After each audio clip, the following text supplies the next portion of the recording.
అందరికీ నమస్కారం. పార్వతీదేవి మహిషాసుడిని ఎలా సంహరించిందో ఈ చిన్న కథ ద్వారా తెలుసుకోండి. పూర్వం రంభ మనిషి రూపం ధరించినప్పుడు ఆమెకు కలిగిన సంతానం పేరు మహిషాసురుడు.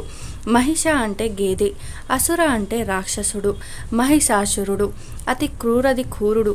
అతనికి ముల్లోకాలను జయించాలన్న కోరిక ఉండేది. అందుకు మరణం తన దగ్గరికి చేరకుండా ఉండేందుకు బ్రహ్మదేవుడికి ఘోరమైన తపస్సు చేయటం ప్రారంభించాడు. అలాగే కొన్ని వేల సంవత్సరాలు తపస్సు చేయగా బ్రహ్మదేవుడు ప్రత్యక్షమై, మహిష నీకేం వరం కావాలో కోరుకో అని సెలవిస్తాడు బ్రహ్మదేవుడు. బ్రహ్మదేవ, నాకు ఎటువంటి మగ ప్రాణి నుండి మరణం సంభవించకుండా ఉండేలా వరం ఇవ్వు. ఎలాగో ఆడవారంటే నాకు భయం లేదు అంటాడు మహిషాసురుడు.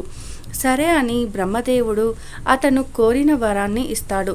దానితో అతని ఆకృతాలు మరింతగా పెరిగి యజ్ఞాలు చేసేవారిని చంపేవాడు, వేద పఠనం చేసేవారిని హింసించేవాడు.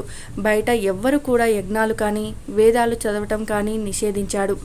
ఇక రాక్షసుడు స్వర్గంపై దండెత్తి దేవతలను చిత్రహింసలను పెట్టి అమరావతిని ఆక్రమించాడు.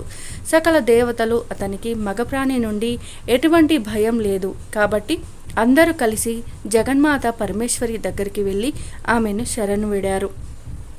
అమ్మవారు తన అంశతో, హరిహరుల హంసతో సకల దేవతల తపోశక్తిని మెలివించి భయంకరమైన చండికా రూపాన్ని ధరిస్తుంది.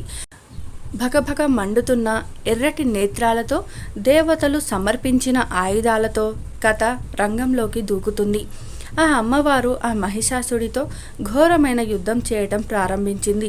15 రోజుల పాటు భీకర యుద్ధం జరుగుతుంది. మహిషాసుడు తన రూపాన్ని మారుస్తూ దేవత నుండి తప్పించుకుంటూ వస్తున్నాడు.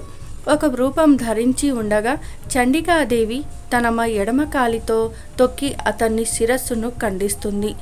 అలా చండికామాత లోకాలకు శాంతి కలిగిస్తుంది. ఈ వీడియో నచ్చితే లైక్ చేయండి. ఇలాంటి మరిన్ని వీడియోస్ కోసం మా ఛానల్ని సబ్స్క్రైబ్ చేసుకోండి. ధన్యవాదాలు.